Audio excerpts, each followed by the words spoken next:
My 3-year goal is to get this thing to 2027 to celebrate that 100th year. And if and when we get there, I'm confident we'll be set up for the next 50 for my kids in the 5th generation. Welcome to episode 96 of the LorainCounty.com Insights Podcast. I'm your host, Ed Skimmon.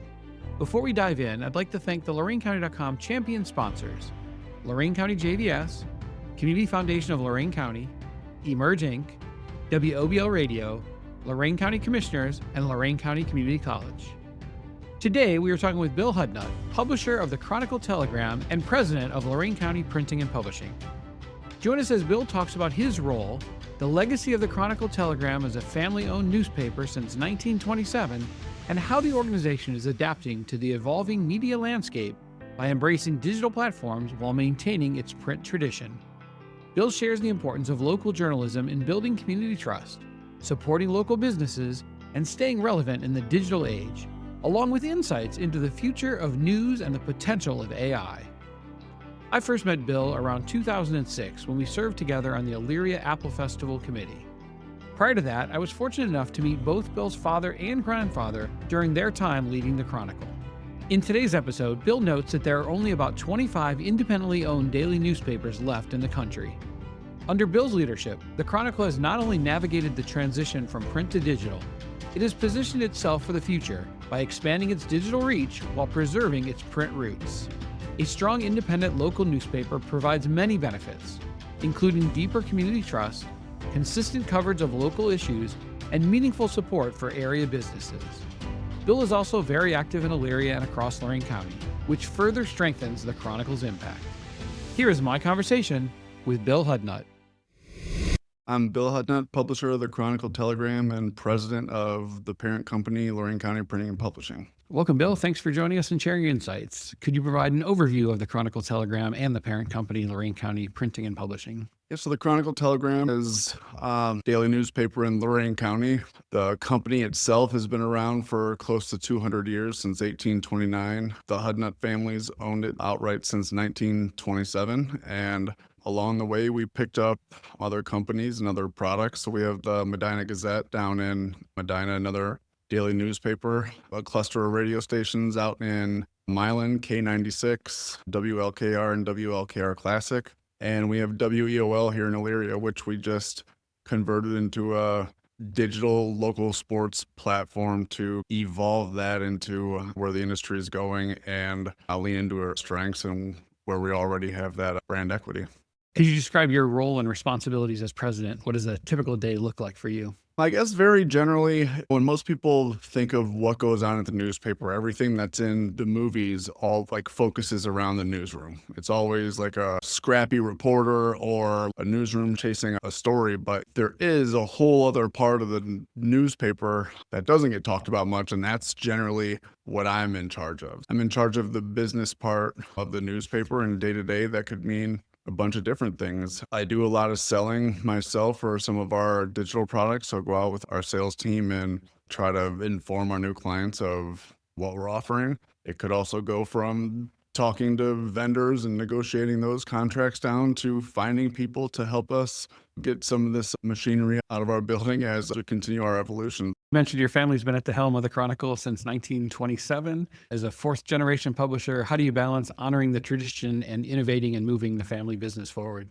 I think it gets overcomplicated because what we're evolving to, the spirit of what we're doing and how we do business isn't changing. Our product is providing local news and information to the communities we serve, to the readers that subscribe to us. And we also allow advertisers and other organizations access to that audience to promote whatever they have going on or what they want to inform the community about. And that's exactly what we've been doing for a couple hundred years. The main difference is the way it's distributed. And we've made a lot of changes around here. They're not always the most popular, but it's also something that's completely obvious to everybody. And there was a state of local news report that came out a couple weeks ago, and it talked about ownership in the newspaper industry. And in 2005, there were 459 newspaper companies. In 2025, there's 165. 85% of those are corporately owned or owned by big family-owned companies. And so that leaves us as one of 25 newspapers of our kind left in the entire country. So, like, tying it back to the legacy and how do you honor that? I think there's no better way to honor it than to do what you have to do to keep it going. Because 5 years down the line, if I'm sitting around thinking what I could have done to have saved the business, but I didn't want to do it because I was too proud to, or because it was a decision that was too hard to make, the what ifs would kill me. And you just got to push forward. But we're still operating in the community. I still live in Elyria. I've lived in Elyria my entire life. For when I went to college, I'm very involved in the community, and we keep honoring the legacy and tradition that way, continue to give back to the community and serve the community. And from an eyeballs perspective, there's more people reading our content than ever. It's just splintered into different audiences, and our entire cost structure has been focused on one of them. And so when you have this huge press that's capable of printing 70,000 copies an hour, what do we all think print circulation has done since that was installed in 2006? And if that wasn't going to be a main driver of revenue, which we had been trying our hardest to do as recently as 3 or 4 months ago, just it couldn't be the what we're building around. And I have a mentor he's a COO in a big newspaper company. He said he was raised to operate a business under the thinking of, if you have a glass of water that's half full, it's not half empty, it's not half full, you have too much glass. And so right now, just we have too much glass, and we're building towards where we all know the industry is going while still providing a high quality print product. It's just, if you had to pick one lane moving forward, that's where we're going. So the biggest change is distribution. Correct. And then the changes internally are all different because everything was focused around the production cycle of the newspaper. So you had print deadlines, which then sets deadlines across the building. Now, of course, those still exist, but 100 years ago, there wasn't a website that you could publish all day and update all day. And I've said this a million times. If my great grandfather was running this company today and starting this company, he's not buying a press. And that was just the most economical way to get the product out at scale at the time. And we were fortunate enough to have one of them. And so when your print circulations were in the tens of thousands, and it's really lucrative, but again, these machines are massive. It would be like driving a Hummer limo as your personal vehicle. And so it could really come in handy, and it has come in really handy. It's allowed us to have a strong print product, and it's a shame and it's sad, but the business couldn't survive with that piece. It's also interesting to think about how at one point you had a single deadline. Everything you knew by this point became the story, where now you can publish updates continuously as you learn more information or as the story evolves. Yeah, and it was the dynamic to the reader has completely flipped because as technology evolved, then radio and TV came, which then became a competitor of sorts for attention and eyeballs, but it still was produced and sent out to the viewer, the listener, or the reader. Now every single person has the ability to go out and find their own sources of news that are algorithmically presented to them in such a way that will get them to read it. And so that's not to speak ill of that. That's just the reality of how it is. Really, it boils down to what is your preferred method of reading your local news. And a lot of people are print diehards, and I love those people, and they're some of our best customers. But most people, as time goes on, it's blending. You might want to read the paper when you get home at night, or because in the morning you're checking it on your phone, or you're checking out one of our newsletters or one of our Facebook posts that's getting a ton of engagements. We need to provide our product and have our content available to where the people are consuming their content. And whether that means YouTube, Facebook, Instagram, our website, print, or one of our radio stations, we have the platform and we have the footprint to cover these communities in a way that isn't being done a lot across the country. So regardless of how the distribution changes, at the heart of it, you're still local journalism. How do you think that helps build community trust and encourage civic engagement? It's been getting trickier, obviously. As the news has become part of the news, that dynamic has changed for sure. I think where our differentiator is, like, we still live here. And like, I'm an Elyria guy. Lived in Elyria my whole life. Plan on living in Elyria my whole life. Live in the same house my dad lived in. My grandfather moved in the 70s. And there's a certain amount of understanding that I think it's easier for these things to get away from a paper who has someone running it from 100 miles away. And so when I think maybe it helps us get the benefit of a doubt of a little bit when people still see us doing their Not Forgotten box or sponsoring little league teams or being on boards for different nonprofits. And so it's certainly interesting, but I think us really doing our best to employ people from here to report on what's going on from here helps. Local media often gives a boost to small businesses. In what ways does the Chronicle and your other media properties support local businesses and entrepreneurs? Typically, it's been your traditional ways in helping with advertising and marketing. And as technology evolved, our products available to small businesses have evolved, whether it's social media marketing or YouTube or targeted digital ads on websites their customers are at. We're able to offer small marketing packages for all size budgets, but also let them use our space in this building that we're not using. Currently, the Elyria Community Partnership's renting out space and operating out of here. And we want to be part of the economic development discussion and how we could be helpful in that way. And a strong business community is what built us up through the golden years. And we could be on the verge of another one coming in with the amount of talent that goes through the school systems in Lorain County, and especially like JVS and LCCC. There's a lot of smart people who have access to a lot of smart people who are going to be starting businesses around here. And if we can help them grow that, or we can give them space to help operate out of, to help keep their costs down, we want to help use our platforms and our audiences to help other small businesses and to help boost them. What's your take on artificial intelligence in the newsroom? Do you see it as a potential helpful tool for local publishing or more of a concern in terms of maintaining quality and authenticity in journalism? It's for sure going to be a part of it. I think mostly when you're talking about the production of the product, not the creating of the content. And it's hard to say because there's a strong ethical discussion that has come up a lot. And journalists, by and large, aren't eager to interact with it. And like I said, I think when it comes to producing some of the products or maybe helping build web pages or laying out the configuration of the paper, yeah, but when it comes to covering news and covering events of importance, I don't think so. Where I could see it being used, however, is covering some of the very, very, I don't want to call it low stakes stuff, but stuff that everyone asks us to cover that we don't have the people to cover, like youth sports. And one thing we're going to work with WEOL this coming summer is the Game Changer youth sports app, those automated recaps that can come through there. So I reached out to Game Changer. They've given us permission to publish any content that comes out of that.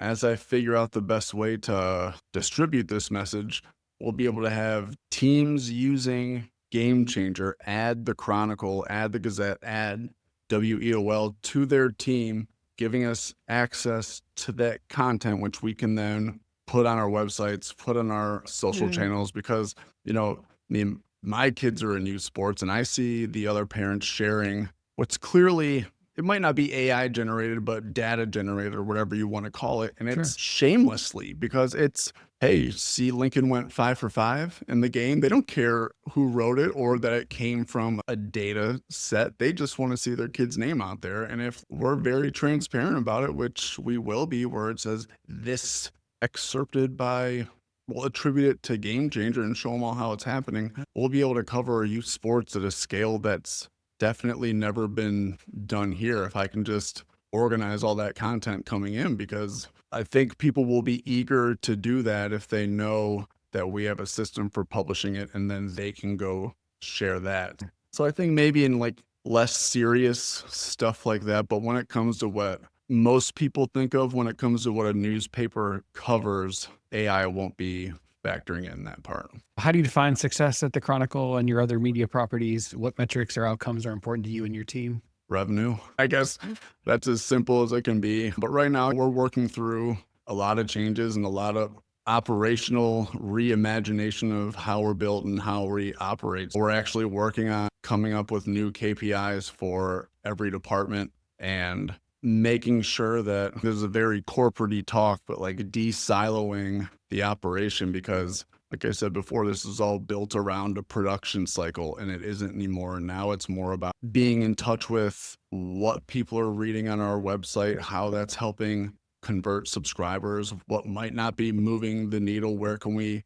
better direct some attention, and that requires communication from our customer service department to tying our Google Analytics to our subscriber database to allow us to track that. But all these things need to be coordinated across the departments that have typically only met a couple times a month. As we continue to build this and as we evolve, finding those key performance indicators that work specifically for those departments, but then also help align those so everyone's KPIs are helping push everyone forward is what we're in the middle of as we speak. Let's switch over and talk a little bit about you. What's your background and what led you to taking over the family media business? It was something I grew up watching my father do, which he grew up watching his father do. Like I said, I grew up in Elyria, loved playing, watching sports growing up, went to Elyria High, graduated from Miami University in 2005, and have been with company ever since in various roles, from driving routes, from running the press to running the websites to general manager. And then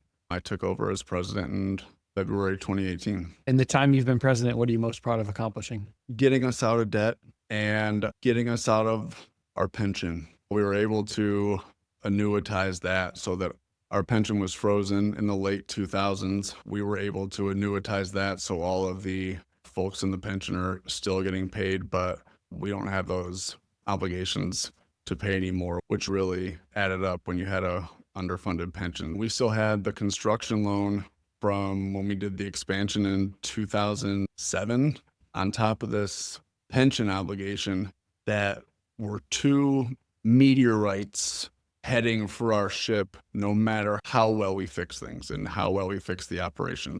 Knowing that those aren't lingering anymore and it's just operational and strategic allows us to operate more freely, but also gave us the perspective of operating with a lender. It's a different animal and it's valuable. I wouldn't typically recommend it in a lot of cases, but it's a quick education in what matters to who.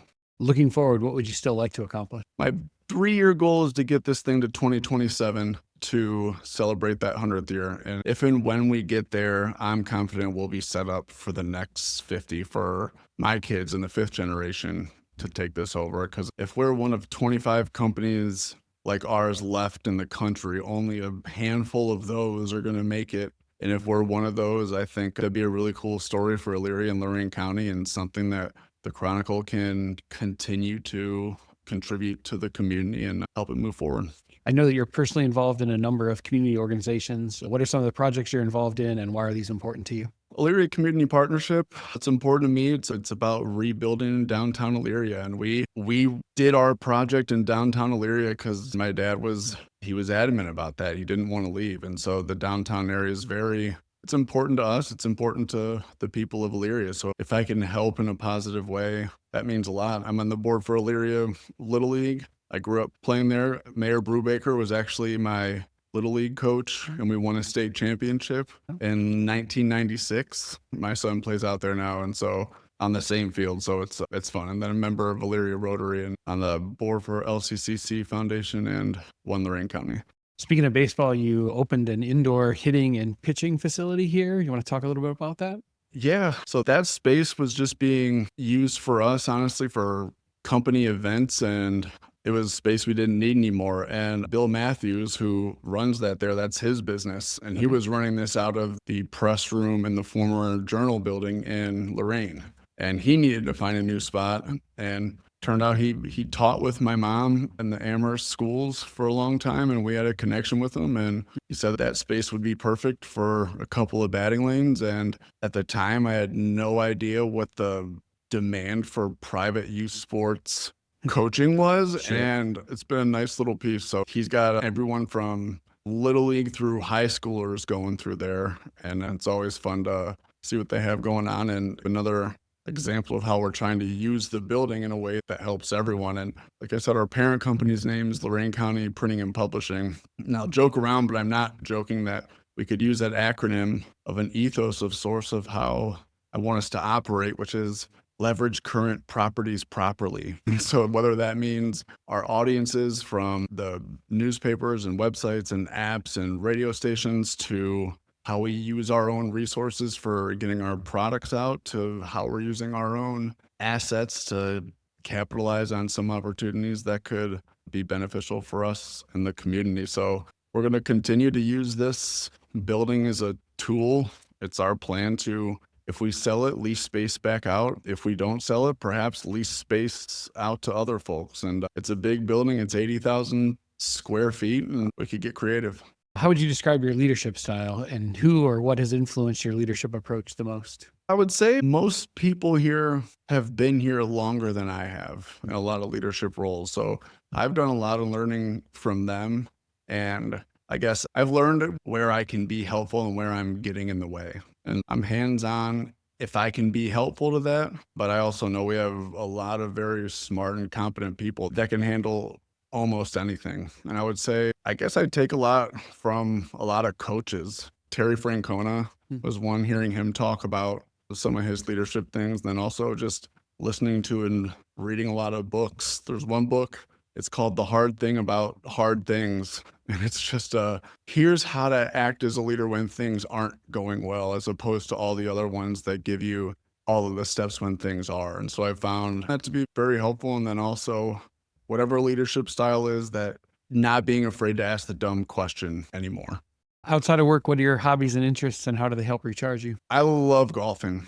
Golf's always been a huge thing in my family, none more so than my grandfather, he won the Western Amateur and was a several-time Elyria Country Club champion. And the year he won the Western Amateur, he actually got invited to play in an event at Firestone that included Jack Nicklaus, Arnold Palmer, and guys of that generation. So he was an actual player. And I tell folks that I like to play golf, but the apple has fallen very far from the tree when it comes to that. But also just spending time at home with my family. I have 2 young kids, so there's always activities and puts a lot of things in perspective, I guess. Finally, where can people get more information about the Chronicle, Lorain County Printing and Publishing, and connect with you? You can find me on LinkedIn or Facebook. You could find the Chronicle or our website, chroniclet.com, weol.com, medinagazette.com, and that's pretty much it.